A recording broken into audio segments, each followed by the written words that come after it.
안녕하십니까. 대한민국 특수경례훈련단장 유치권 권노모입니다. 여러분, 제가 지금 항공사진을 하나 앞에 걸어놨습니다. 여러분 보이시죠? 커서가 움직이는 걸 여러분들이 보이실지 모르겠습니다. 보시면서 왼편 아래 여기 지금 현재 맨 왼편에 있는 도로가 새만금 방파제입니다. 자, 새만금 방파제하고 그 사이에 또 군산공항 그쪽으로 길 하나가 있고 하는 여기가 지금 지도상으로 이게 흐릿흐릿하게 그려 있는 부분이 공항까지가 전부 다 이제 뭐냐면은 새만금 2차 전지, 그리고 2차 전지는 뭔지 아시죠? 자동차 배터리 만드는 그런 지역입니다. 그런데 여기에서 여러분 이치를 한번 보십시오. 지금 여기 이제 지금 현재 물건 설명하려고 하는 군산시청 있는 이 옛날 구 군산의 이 면적하고 지금 이제 새로이 이 2차 전지를 만드는 그 지역하고 면적이 같습니다. 굉장히 넓은 지역을 지금 공단한다는 걸 알 수 있겠죠. 그러면은 우리가 금년에 이제 잼버리 해가지고 국제적인 망신을 산 데는 여기서 밑으로 쭉 내려와가지고 이제 부안 그 옆에 붙어 있는 제일 그 남쪽입니다. 새만금 중에서도 남쪽이죠. 자, 그렇다면 이제 군산이 한때는 굉장히 폭망했더랬죠. 대우자동차 문 닫고 그리고 현대조선 군산 공장 문 닫고 해가지고서 말이죠. 군산이 출렁출렁하고 완전히 위기가 왔더랬습니다. 근데 이제 다시 조선소 가동하고 다시 전기자동차 생산하고 여기 전기 배터리 2차 전지까지 생산하게 되면 군산이 앞으로 어떻게 되겠습니까? 이제 옛날에 완전히 조선소 망하고 자동차 공장 망해서 문 닫고 할 때 비하면 완전히 쌍전이 백해야 된다고 얘기하죠. 그만큼 이 변화가 예상이 되는 지역입니다. 자, 이 지역에서 지금 현재 오늘 나올 물건을 설명할 곳은 바로 여기 표시가 있는 바로 이 지역입니다. 여기도 군산에서 위치가 좋아요. 왜 위치가 좋냐고 하면은 여기가 이제 군장대교입니다. 군장대교, 군산장항 대교라는 얘기죠. 실제 군산하고 장항하고는 이게 일일생활 같은 생활권입니다. 이 장항은 말이죠. 이 장항은 읍이지만은 이전에 이 다리가 생기기 전에는 뭐 한 시간에 몇 대씩 이 군산 장항 왔다 갔다 하는 셔틀 배가 있었어요. 그 배에 뭐 사람들이 한 번에 수백 명씩 타고 왔다 갔다 하는 걸 제가 보고서 이거는 같은 생활권이구나 하고 그렇게 생각했던 게 그게 거의 한 50년 전입니다. 50년 전에 그런 생각을 했더랬어요. 50년이 아니고 60년 전이네. 그때 그런 생각을 했더랬습니다. 자, 그래서 지금 이 군산이 굉장히 미래가 굉장히 좋은 편입니다. 굉장히 좋습니다. 여기에서 말이죠. 공단이 지금 군산 옛날 구시가지 면적만큼 공장이 생긴다면, 공업단지가 생긴다면은, 그 군산 발전이 약속된 거나 마찬가지죠. 그래서 이번에 제목이 다시 봐야 할 군산 시내 반값 근린생활시설. 자, 이 군산이 20억에 나와 감정이 됐어요. 그런데 지금 10억에 살 수 있는 그런 기회입니다. 미래도시 군산에 20억 근린생활시설 딱 반값. 여기 유치권이 하나 있습니다. 유치권이 뭐 2억 6천만 원인가 유치권이 있는데 그 유치권을 없앰으로 해서 반값에 살 수 있는 그런 기회가 되는 것입니다. 네, 그걸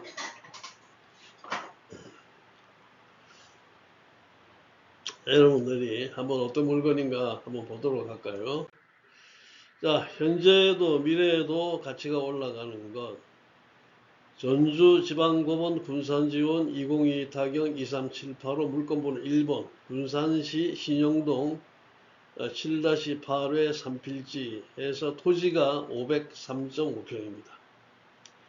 건물은 뭐 139평밖에 안 됩니다. 감정평가 금액이 19억 9,232만 500원. 두 번 주차를 냈는데 최저가는 10억이 안 돼요. 9억 7,623만 7천원.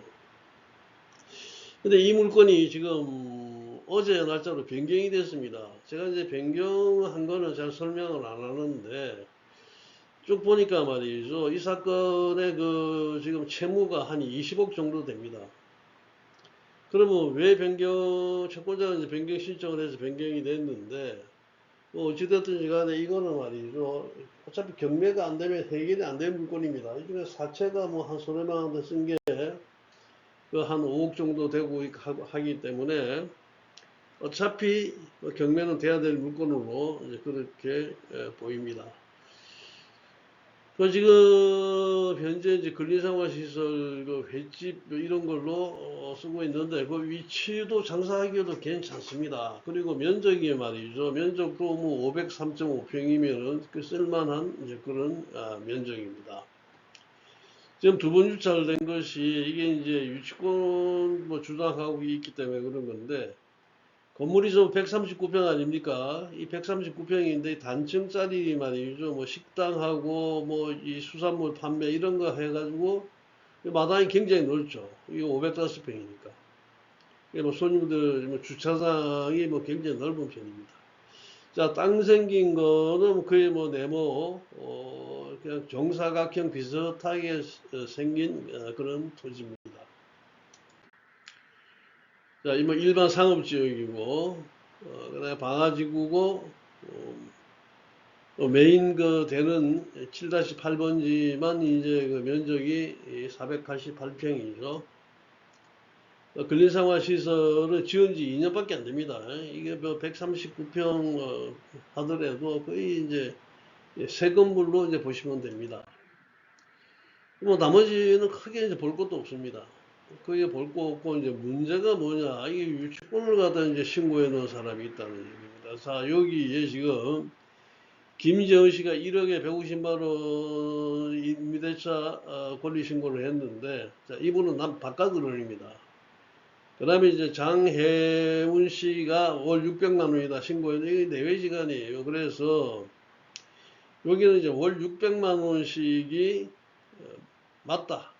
뭐 150만 원 600해서 750이 아니고, 뭐 1억에 600만 원이 아니겠느냐, 저는 그렇게 이제 보고 있습니다. 그럼 말이죠. 이게 10억이 최저 매각가라고 치면은, 월 600만 원 같으면 1년이면 7,200만 원이죠. 그럼 7.2% 정도 뭐 됩니다. 상업시설을 사서 우리가 7.2%의 수익을 월세를 받으면은, 그거는 뭐 굉장히 괜찮은 걸로 지금 다들 보고 있습니다. 괜찮은 겁니다. 근데 이게 이제 두 번 떨어지니까 왜 떨어졌는지 이렇게 보니까, 뭐 아반 테크닉스 여기 공사대금 1억 9,116만 원 유치권 신고가 제출돼 있다. 그런데 이 유치권 신고가 돼 있으니까 이분은 참 좋은 분입니다. 참 감사한 분입니다. 우리 입장에서는. 자, 이분이 유치권 권리 신고를 해 주셨기 때문에 이게 두 번 유찰을 내서 20억짜리가 10억이 됐어요.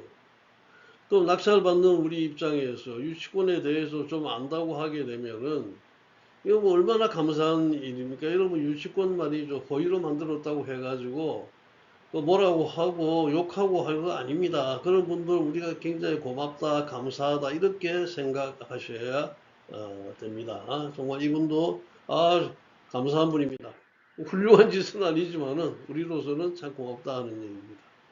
이런 거는 지금 뭐 1억 9천, 뭐 2억, 뭐 2억 6천 이런 거는 간단하게 인도 명령 해도 다 받아줍니다. 요새는 어디 저 산골 벽지 고창에 가가지고 공장 인도 명령 신청하니까 그게 담당 경매계장이 하는 얘기고 유치권을 무슨 인도 명령 신청을 해요. 항소심 가가지고 항고심 가가지고 대구 창원지방법원에 가가지고 받아주더라고요. 그런데 언제 받아줬냐? 이제 경매계에서 한국 올리고 난 다음에 이게 시간 너무 걸리겠다. 차라리 소송으로 하자. 소송 끝나고 석 달 있다가 말이죠. 이 유치권 인도명령 받아주더라고요. 법원 그렇게 하면 안 됩니다. 정말로 정말로 벼락 맞아요. 법원이. 어? 아니 정당한 국민의 권리 의무를 빨리 판단해 줘야 될 거 아닙니까? 음? 자, 여기에서도 지금 보십시다. 피신청인 어반 테크닉스 주식회사.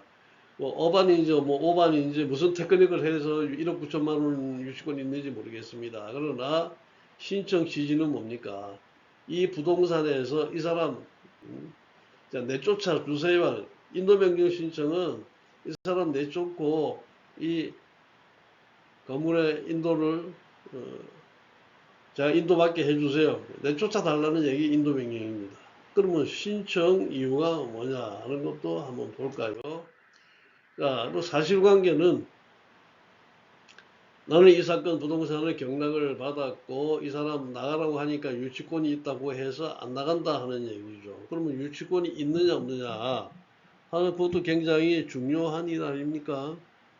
그럼 이 사람은 유치권이 없다. 이 유치권이 없는 거는 경락인이 주장하면 경락인이 소명을 해야 되겠죠.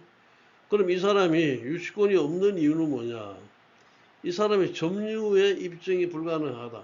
자, 유치권을 뭐냐? 점유하고 있지 않으면 유치권 성립이 안 됩니다.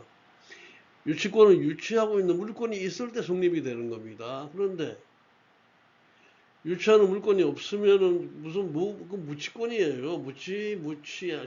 자기가 임치하고 자기가 유치하고 있는 그런 게 없다고 하게 되면은 그 안에 유치권 말도 못 꺼내는 겁니다. 그런데 이게 우리가 법률적으로 입증하는 방법이 딱 이 경매 기록에 있는데 그 입증하는 방법이 뭐냐? 2022년 8월 9일에 집행관이 어디 집행관이겠습니까? 전주지방법원 군산지원 집행관이 자, 이 사건 부동산에 나가서 현황 조사를 했어요. 그러니까 임차인 김재원 씨 부부가 임대미 전대했다. 여기는 이제 임대차 관계로 보면은 남편이 임대해가지고 부인한테 다시 세로 준 걸로 이렇게 지금 돼 있는데 조금 납득하기가 좀 어렵습니다만은 그래서 뭐 한 사람은 150만 원, 한 사람은 600만 원 내서 750만 원이라고 하는데 1억에 150은 믿을 수가 없고 600만 원은 그래 그 가치가 월세 600만 원 이상 사실 받을 가치가 충분하다. 이렇게 보니까 현황 보고서에 집행관이 그렇게 써놨단 말입니다. 그렇게 써놨어요. 그러니까 그렇게 써서 보고를 했어요. 그럼 여기에 집행관이 현황 조사 보고서에서 임대차 관계를 그냥 씁니까? 안 그러면 김재원 씨 이게 내배한테 전부 조서를 받겠습니까? 조서 사인 받겠습니까? 조서 사인 다 받아요. 그러면 전부 다 김재원 씨 내외가 다 이게 사용하고 있는데 그럼 유치권자는 어디 사용하고 있어요?